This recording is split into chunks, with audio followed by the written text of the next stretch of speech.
Megan is the first guest on my a streamer story series. So now, what I'm thinking, Megan, I'm thinking, because, so for all of y'all, part of the idea here is that, life is made of stories. We all tell our life in stories. As we get older, we all tell the story. In fact, maybe you can ask me later on to tell you my Brandy Carlisle story. Okay? And I'll tell you my Brandy Carlisle story, which I've told a lot of times. But let me tell you the story that I'm going to be telling in 3 to 4 years. Okay? Megan is going to be walking up and receiving her Grammy. Okay? And there's going to be all these people making all this noise. And I'm going to be sitting in my house in Washington, wherever, with the kids. And I'm going to go, I remember when Megan was my first guest on Streamer Stories. Okay? And that'll be one of my stories that I tell everyone, Megan. That's the real reason you asked me to be on first. Yes. You were like, I gotta have that. I know, there's something about having cool cred with the younger crowd, right? And of course, 3 or 4 years from now, when you win your Grammy, I'll get lots of cool cred. Yeah. Because I can say I was there when. Exactly. Right? And as you get older, you need lots of cool cred. Okay. Yeah, I see. I understand. I get it. Mm-hmm. All right. So let's go ahead and kick this off, Megan. So for everyone, basically what I'm going to do here is I'm going to start asking Megan about her life before streaming. Then we're going to talk about streaming and music and all that. And then we're going to talk about the story she's creating right now in her life and the stories that she's hoping that one day she relives. So, Megan, tell us your story about how you came to music. How did music enter your life? How did you start singing, performing? How old were you? All that. Yeah. It's funny, my mom's in chat and she likes to say that I was sprung from her loins singing. I try to get my parents to be like, oh yeah, I remember there was this one song or there was this one thing that you all of a sudden you started saying you liked music or something like that. And there really wasn't. I was just always singing and interested, and I always wanted to be a famous musician. When I was little, I wanted to be Britney Spears. That was my dream. Was, if you would have asked me when I was 4 or 5, I would have said, oh yeah, I want to be Britney Spears. I don't think you have that dream anymore. That's my bad. No, but I love Britney. I would still be Britney Spears without all the conservatorship. Yeah, I know. That's the part you might not want, Yeah. But I trust your dad. You probably would be fine with your dad as a conservator if you needed to be. Yeah. So, Yeah. Yeah, exactly. But yeah, so it was always just something that I was interested in. And then when I was 6 or 7, which was when I was in first grade, we got a new music teacher at my school, and he taught guitar, or he was his main instrument was guitar. And I begged my parents the week before the sign up end was to take guitar lessons with him, and I begged him to give the $20 or whatever it was as a down payment so I could learn guitar. And I started in first grade, and then I stopped when I left that school around 5 or 6 years later, and then I was just self-taught after that. And so yeah, it's just kind of was, I don't know, in my bones. It's just a part of me. Now, do your parents sing or did they play around the house or anything like that? Or they're big music lovers. So I grew up with music always on. It was, I think about it now and I'm like, oh yeah, obviously I sing with a soulful voice because I grew up listening to Stevie Wonder and Earth, Wind and Fire and Aretha Franklin and Janis Joplin and all of these Motown artists and things like that, and that was what was playing probably when I was an infant in the background. So my mom can't sing at all. she's not a very good singer, but she's loves music, knows every word to every song. And my dad can kind of carry a tune, but he's a little musical. If I get any music from anyone, it's from his side. My grandma on his side was a singer, and so it would have been from my dad's side of the family. But neither of my parents are like professional musicians or anything. So do you remember the first song you wrote and how old you were? I do. I wrote well, I mean, I tried writing a lot of songs when I was little. Like, I remember writing a song that was just a total dupe of one of the Naked Brothers Band songs, which Naked Brothers Band was a show on Nickelodeon when I was in elementary school. And I remember they had some song and I kind of like rewrote it in some way. And I think I called it like they had a song called like Little Red Car and I called like Red Balloon or something like that. But it was basically the same thing. But like the first song that I actually wrote was for my mom's 50th birthday, I think. And it wasn't until I was in 7th, 8th, 9th grade, somewhere around there. Yeah. That I wrote that for her, and it was I had kept like trying to write songs. I kept trying to write verses and choruses, and I would get partway through it, but I didn't have anything that like pushed me past being able to write the entire thing. Yeah. And that was an easy one. I was like, write something about my mom, easy. Yep. So I know, and I don't know if she has this blackmail for you, as I know Megan knows, and some of y'all may, but my daughter's a singer-songwriter, and I have this video of her when I think she was 14 or 15 or something like that, singing one of the first songs she's going, ooh, ooh, ooh. And I know if she ever is successful, I'm going to make a lot of money blackmailing her with this song at 14 years old, singing her first song she wrote. You say that, and then it brought back from the depths of my memory that my parents have a recording of a song I wrote when we were learning the times of the day in like first or second grade. And it's literally me going, this is the times of the day by Megan Lenius. Sunrise, sunset, then it goes to daytime and whatever. Like, it's just me singing into like our PC. Like, I remember the old like tiny like one of the first microphones that you had to have for your big desktop computer. Yep. And it had the little tiny stem on it and with the bass. And I remember like being all excited because my brother knew how to use whatever the like bass level recording that like voice memo software was in like the original computers. Yep. So that's somewhere. That is their blackmail. You're right. Nice. Thanks for reminding you that this is out there. This is out there. Yeah. All right. So let's see. So tell me your favorite dad story. My favorite dad story. Where you're kind of, either it's a touching story or you're kind of laughing at your dad. Usually it's in one of those two things about how silly dads can be or how touching dads can be. Oh, goodness. I'm going to have to... My dad does goofy stuff all the time. Okay. He's a funny guy. He does goofy stuff. He's always trying to make people laugh. So there's things that he does constantly that are like, oh, that's a funny dad thing. But what's like a good one?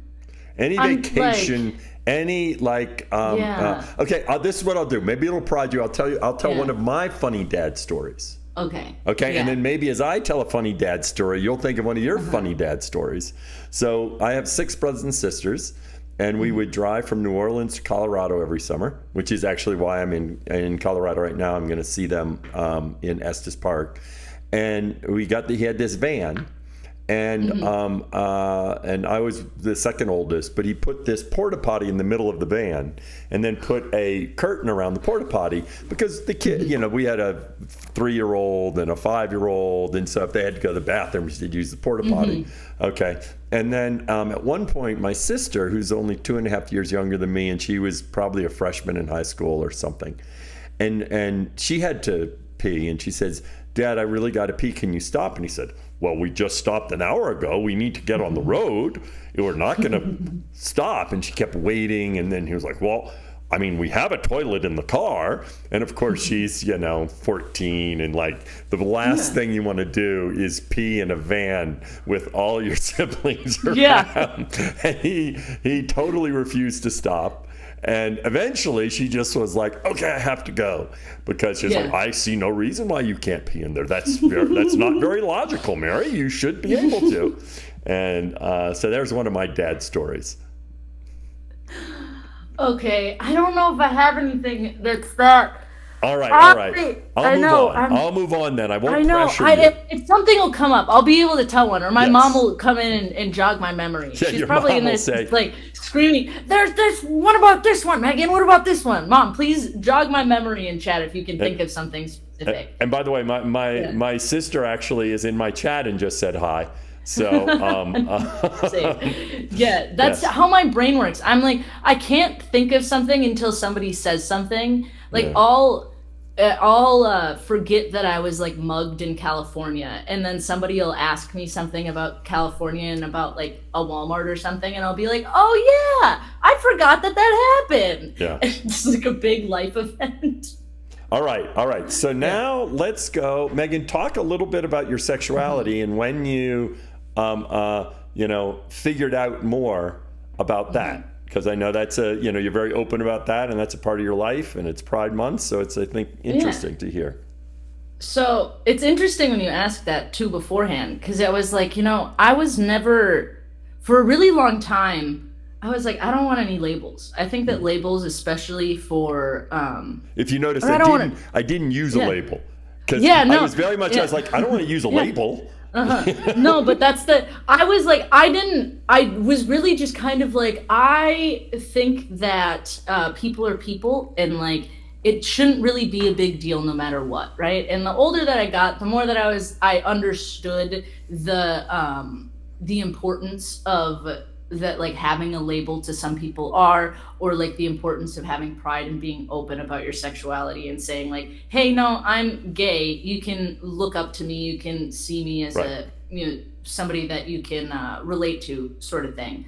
But for me, it was kind of, I feel like I'm very fortunate in the realm that it was never really a big deal. Like it wasn't something where all of a sudden I was like, oh my gosh, I have to come out, and I'm like, it's like my parents are kind of the same thing. Like it was just one day I was like, hey, I have a girlfriend that I'm bringing over. Like I'm talking to this girl and I really like her, and my mom was like, okay, cool. Like it wasn't. It was kind of the same thing where I just never really. It was never something that I felt the urge to do. Right. Make a big deal about it or whatever. And I think that stemmed from, I remember in middle school being on Tumblr and seeing like a post like on Tumblr that was somebody that said, when my gay friend never came out to their parents, they just brought their boyfriend over for dinner one day, and their parents didn't say anything about it, because when has a straight person ever had to come out? They never have to sit down and just do that. They just, Mom and Dad, I have something to tell you. I'm straight. Yeah, it's exactly. It's like, and they just bring their girlfriend over, or their boyfriend over for dinner one day. Like, it's just like, hey, here's my partner. And I saw that and I was like, you know what? That's not what I want to do. It's not a big deal. Whatever. I don't care. Like, I'm just going to one day be like, this is what it is. And that's kind of how it was. And for a long time, like I said, I just kind of stuck with that. If people asked what my sexuality was, I was like, I don't care, whatever. Everything's a spectrum. Well, I think that is coming from growing up in what's clearly, and you can tell from the way you talk about your parents, is a very supportive family with lots of love, and just feeling like whatever you tell them is okay. And there's so much variance. A friend of mine from college, his son, now daughter, is transgender, and I think it's much harder for them. I won't say where they're from, but and I think that's much harder for her now. And so I think it's so distinctive. It's so nice to have that acceptance. It is. I'm every day I'm more and more grateful for the unconditional love that I grew up with. Like, my parents truly are, like, they'll love me no matter what, and I always knew that. I never had a moment thinking like, oh, if I say this to my parents, they're gonna kick me out of the house or something. Like I Right. knew it doesn't matter. I got a place to be. They love me. I think that's one thing when you talk to people that or have challenges in whatever their path is. I think it makes such a difference to know you have that unconditional acceptance when you're young, and it's when you're older you don't think about it, but when you're young, I think it makes such a difference in terms of such a big part of our lives. Yes, I agree. Yeah. All right. So now let's talk about Twitch and music and being a musician. So actually, let's see. Did you go to college? What was your degree in? When did you start saying I'm going to be start getting into making your living music? So I remember my senior year of high school looking at music colleges and like realizing, first of all, a lot of music colleges don't really care what your grades are. They're just gonna accept you whether or not you're a good musician or not, which I was like, oh, dope. So that means I don't have to take like AP classes and stuff like that. Cool, sick, that's great. And I now know that the reason that is not because I wasn't smart, but I had ADHD. And so ADHD was like, I'm going to do everything I can to do as little as I can and get the best grades possible. Yeah. So when I was leaving high school, I had applied to a few different colleges, and I was pretty set on going to Columbia College in Chicago because I love Chicago and I visited the campus and I thought it was really cool. And I ended up, I just didn't get enough money from the college. And then I went and I visited my cousin who had a, successful acting career and music career and has a lot of successful friends who are actors. And he was like, what, you don't need to go to college right now. You can go to college at any point in your life. You're only 17, 18, 19 for this time, and that's the most marketable that you can be in this world. So you might as well just if instead of going 4 years and paying for a music performance degree, why don't you just go perform for 4 years? Yes, because nobody cares about. So a good friend of mine from college, his daughter is Faye Webster, who's had some success, a fair amount of success lately. And she went to Belmont College in Nashville, I guess. And she went for 1 year and she says, why am I here? Yeah. And then she left and, started and was performing and recording. Yeah. And I think the whole, it just makes you feel comfortable. But if what you want to do is perform and, and write music, then perform and write music. And I think that, there's music degrees that are definitely worth it. If you want to go into producing, go get a production degree. That's something that's a black and white thing that somebody can teach you what to do. But trying to teach somebody how to perform is it's a weird thing to go get a degree with. And so I was like, you know what, I'm going to go against the grain. And all of my friends were going to college. Everybody in the world is telling me, go to college, every teacher. And I was like, no, I'm going to just, perform music and focus on this. So I had found a place in Minnesota that did marketing and development for actors, models, and singers. And I went out and I auditioned for them, and I ended up getting signed as a talent. And then they take you out to those conventions in California where you audition for a bunch of agents and managers and producers and things like that. So I auditioned for that, and I got signed with an entertainment company, and that's how I released my first EP. And this is all pre-Twitch, right? This is the couple years leading into it. So I released my first EP. I go back to Minnesota kind of in the middle of this, and I realized while I was signed with these people as a singer that I knew more than the people that were teaching the music program. A music thing was just kind of tacked on the background. In the back, it was their main focus was acting and modeling. And so I was like, hey, I went to the owner of the company and I kind of got her to let me run their music program. And the benefit of working with them was that I could audition for free to any of the agents or managers that came in. And so through that, I got signed with a pretty big acting agency in California. And I was 17 or 18, like maybe just turned 18, I think. Like I just turned 18 going into 19. And so I signed with them and they were like, hey, we want you to move out to California for 3 months. So you can, or come out to California for as long as you can, so you can go audition for pilot season and anything else that we give you. So I convinced my parents to let me go, and I packed up all my stuff in the back of our car, and I got a family friend who had a room that I could rent for $500 a month, which is like, I was like, oh wow, dope. And it was a really cool place too, considering. But so I go and I moved to California, and I'm now staying in Long Beach, California, like in this 1-bedroom. And the woman who owns the place, she works in construction as like one of the like people that runs the stuff, like management of construction. So she's up at like 4 a.m. and then like either comes back and goes right to bed, or is like back at 11, 12 at night, like on her weekends. So I'm basically in this apartment all by myself.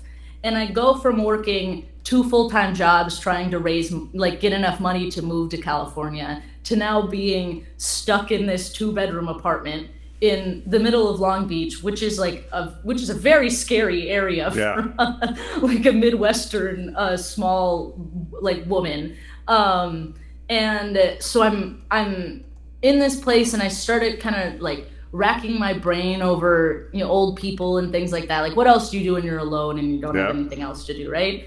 And I remembered an old friend of mine, and I had went and looked on his YouTube, and he had a bunch of videos that had a bunch of views. And when we were were talking in years previous, we were pretty like a year ago, like we were pretty even in like our views and like our audiences and stuff. And I was like, that's really interesting. I wonder what did he do different? And I remembered that he had told me he started streaming on Twitch, and he was really excited, and he was trying to get partnered. And I was like, I had only known Twitch as a gaming platform. Like I only knew them because Jenna Marbles and Julian streamed on Twitch. And so I was like, why are you playing music on a gaming platform? I was so confused. And I went and I looked up his channel, and he happened to be streaming. And here he had like a couple hundred people in his chat and like $600 in his tip jar. And I was like, what am I doing? I'm doing something wrong.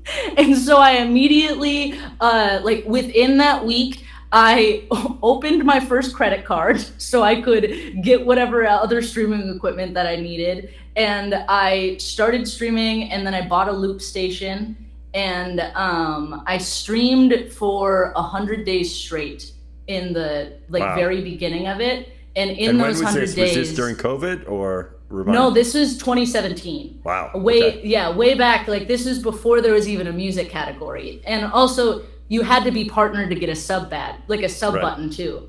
And so I started a stream streak, and it was kind of just a joke. Like I accidentally started streaming for 7 days straight, and then on the 8th day I said LOL 8-day stream streak, and the chat held it against me.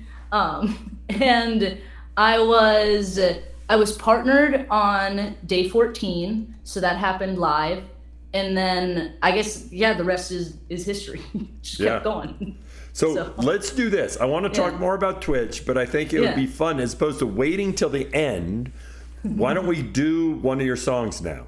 Is there a bunch of stuff you got to switch to do it, or can you just? I think I can just do it kind of quick, but I won't be able to hear you. I have to mute you when I switch over. Mute me, and so and you go ahead and do the intro, and then we'll talk afterwards. Yeah, for sure. Oh shoot! Thank you so much for the bits, Strives. Y'all are doing a whole bunch of stuff on talking over here. Okay, let's do. Go ahead and swap that. Okay, I need to swap my audio source. So I'm gonna mute you over here. And then swap my microphone to this one. Okay. Can you hear that? Yeah. Thumbs up? Cool? Dope. So this song is, speaking of Twitch, this song honestly like changed my music career to some extent, and it all happened because of Twitch. It's called Not Your Game, and during the pandemic, Mike Shinoda, who also streams on Twitch and is one half of Linkin Park, he was like, hey, pandemic's happening, I want to give back to my community, and said, send me clips of your songs and I'll pick some to produce on my Twitch channel. And I remember my manager at the time messaged me and was like, hey, you should submit to this, like ASAP. And I had just like the night before, a couple days before, had recorded a couple clips of this song. So I had him right on hand. And I tweeted it to him, and then I remember also, like, weird story, I don't think I've ever told this on the internet, my therapist had kind of started talking to me about, like, manifesting, and just, like, putting, you know, positive sort of things, like, thinking about your, you know, things that you want. And I remember sitting down to meditate, and I manifested, straight up manifested the message of Mike Shinoda that he sent to me. Like I pictured what the message was, and when I got done, 5 minutes later, that was the notification that popped up on my phone. It was the craziest thing. I like ran outside my house and I was like, no fucking way, that is it's not real. Like it was unbelievable. It was really, really cool. So that's this song. All these pretty girls want me around. They don't talk to me like I'm the only one in all these broken boys. Want me around. They all tell me they will make me be the one, but I don't want to be someone who you come to. Or to tell you you're so pretty, I'm not okay. You're they, you are me. Or you need someone to say that you're not broken, to validate your words and make you feel like you're the only one. You're so pretty. I forget what it means to be wanted by somebody. I let you run your course, so you're making me something, and be the one you come to when you are lonely. Oh no, but I don't want to be someone who lets you use me for a compliment or two, but it's so hard to play it cool when you are lonely too. I'm not your game, you play when you are lonely. You need someone to say that you're not broken, to validate your words and make you feel like you're the only one. So kiss me, want me, 'cause I'm so lonely and you're so easy to give into, but I don't want to be the game you play when you put somebody. Oh no, no, no, I'm not your game. You play, you are lonely, or you need someone to say that you're not broken, to validate your words and make you feel like you're the only one. I'm not your game.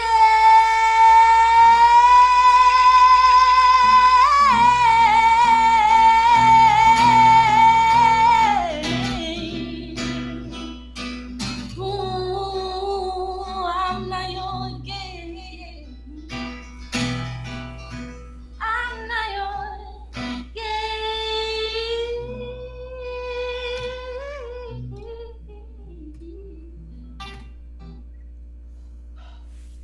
I have to wait till you can hear me. Okay, I have to wait till you can hear me. I'll be quick, and then I'll do this widget. Which one is it? Okay. Can you hear me? Now I can hear you. All right, then you can wait for the applause.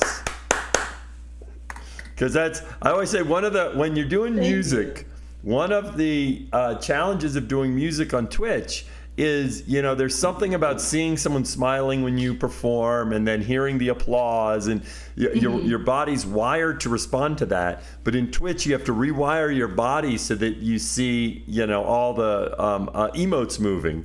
But you weren't, like, you didn't evolve to get like oxytocin because of emotes. But when you hear someone like clap and scream, it really makes such a difference to hear it viscerally, Yeah, I completely agree. I added a thing with there's a program called Atom, and it essentially lets you like attach. It's kind of like an if this then that, but it does everything involving streaming and can control like computer programs and things like that and stuff in OBS. But I basically made it so people can use channel points, and a clap shows up on the bottom of my screen. Right. And it sounds like claps. Oh, you hear it. You hear it. Yeah, and I hear Okay, it, so good. they can clap during the song, which also same thing, because if I hit a really cool note in like the middle of a song, they can set it off, and then it's not that big of a deal to hear claps underneath the song. Like that's a pretty normal thing. Yes. I think that is so true. And now let's see. Yeah, I have seen you live. I saw you live in Vegas last year, but that's the only time. Okay. And one thing I know is you're the type of artist that while you perform on Twitch, I like being live, I think, is in your blood, and like that visceral of an audience, being there. Yeah, it is. You hit the nail on the head. It is. Performing is like my favorite thing, and streaming gets close sometimes, but it is trying to like encompass that same energy on a stream is difficult. All right. So one question I want to ask everyone. Okay. And this is you explaining it to you, okay? For you, what is the magic of Twitch? For me, the magic of Twitch, and I told this way back in the day when I was convincing all of my other music friends to join Twitch, is that the Twitch is the greatest place to create a true fan. It's the quickest place to create a true fan. It's the quickest place to create attachments to attachments with somebody or a relationship with someone in chat that where, how do I want to say this? It's like the quickest way to get them to where they're like, yeah, I want to support you in any way other than just like stream your music on the side sometimes. Like it create somebody who wants to be there and wants to see you succeed and wants to join along in the journey. And I think that kind of comes down to that, like, in this day and age, we've all just been flooded with disingenuous like content and people and stories and things like that. Like there isn't a genuine connection a lot of the times. Like we're being marketed to all the time. We're told, like if you think of the cycle of it all, it's like we started watching reality TV because we thought they were real life, and then all of a sudden we realized it was all fake, and then we started watching YouTube and vloggers because we wanted that real life connection with people, and then we realized, oh, it's all fake. And so now people want that real life connection, and you can get that in with Twitch because it's harder to fake live streaming. You can have a character, but like even Dr. Disrespect sometimes slips from his character, and you can see that in different things. Like there's always going to be a genuine aspect in live streaming that you don't get with any other form of media. All right. So, and by the way, I want to ask my chat to make sure you clip that. Okay, because if I go to clip, then they can't see you because I have to do the window capture. So someone clip it and put a magic of Twitch on there. All right, so let's see, Megan. Now, are you able to fund your life from Twitch?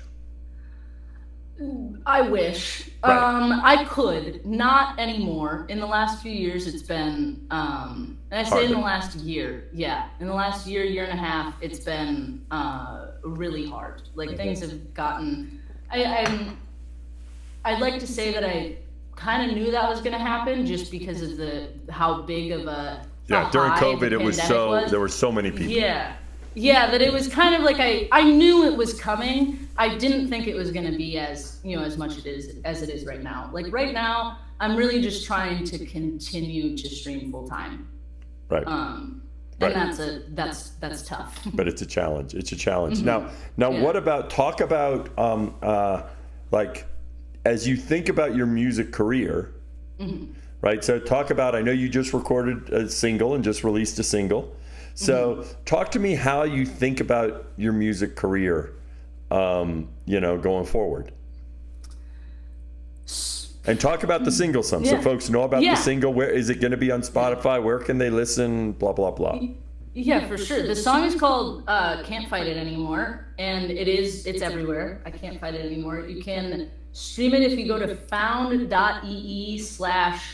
can't fight it anymore. It comes up with the hyperfollow and all the links to stream it. Like about the song specifically, I wrote it after kind of the feelings you get when you're like, oh, I can tell this friendship or this relationship is going to end, and you become like hyper obsessive over the interactions that you had with that person leading up to that, inevitable demise. And that's what the song is about, is not being able to fight those cyclical feelings. And the bigger question of how do I see my career, because it's an interesting like follow-up to, can you support yourself from Twitch, right? Because that's the difficult thing, is that Twitch was like my success on Twitch was like, oh shoot, like this is gonna be my like springboard, like this is the thing that's gonna help get to the next level, right? Yeah, exactly. Yeah. And so recently, with how like low things have gone, my genuine view is that kind of like, I think I'm just in that the low point before everything takes off. Like if you hear everybody's origin story, like any really big artist origin story, and they talk about the starving artist before they get there, and it's like a lot of artists, like I'm talking about like Janis Joplin or the Beatles, or like people that aren't oh, my dad bought me a label, sort of thing. But like a lot of people, it's like you have to go through those really low times in that struggle and that starving artist point and pay your dues, really. And I think sometimes, I don't know, right now, I like to think that the universe is just kind of being like, hey, how much do you actually want this? Are you going to keep doing it? Because if you're going to keep doing it, then we'll give it to you. You're going to get your Grammy. Or you can choose right now to give up and go get another job, and that's cool, whatever. But if you're, if you really want it, then now's the time to prove it. Yeah. So. Yeah, that I think that is one of the things that the life of any creator is a life of struggle to some degree. Of course, you hear the stories of the person, that gets discovered right away and, blah, blah, blah. But that's the exception, not the norm. And then you hear the stories, we talked about Brandy Carlisle earlier, and she would busk on the street, and she was just hustling. And then she'd get her first album, and then hustle. And for every Brandy Carlisle that then makes it, there are 1,000 that do the same, and then they just don't get it. And my brother's an actor, and that's how he's lived his life. And that's the story of musicians, and that's the story of creators on Twitch too. That's the reality. It's creator of artists, and you're always struggling with, how can I fund my life and how can I fund my art? Yeah. Yep. All right. Well, Megan, I'm gonna rotate off, because this has been great, and one of the things I'm trying to figure out is what is the right length for these. I think we could go on for another 45 minutes. We definitely could. Yes. So I'm looking forward to. I'm definitely planning on being down in LA for in December when you do the music. And will you be in Vegas or not? Yes, I am. Okay. Unfortunately I wasn't picked to play Capicabana, but Well, I'm hoping to I may an have a offsite little, I may have a little pull there because I'm proposing that I do a thing for the last hour at Capicabana, where I just okay. have folks come up. So we'll see if I have any pull or not, if I can swing that, you know. Okay, yeah, we'll see if you have Yeah, any pull if you yeah, I know. can. I know a guy. Yeah. It is funny because you think that I have all this pull, and it's like, I don't know about that, you know. For sure, I understand. All Yeah. right, Megan. Well, thank you, thank Yeah. you for doing this. Yes, thank you so much for having me. This is Okay. so much fun. Yep. Yeah. Have a All wonderful night. right.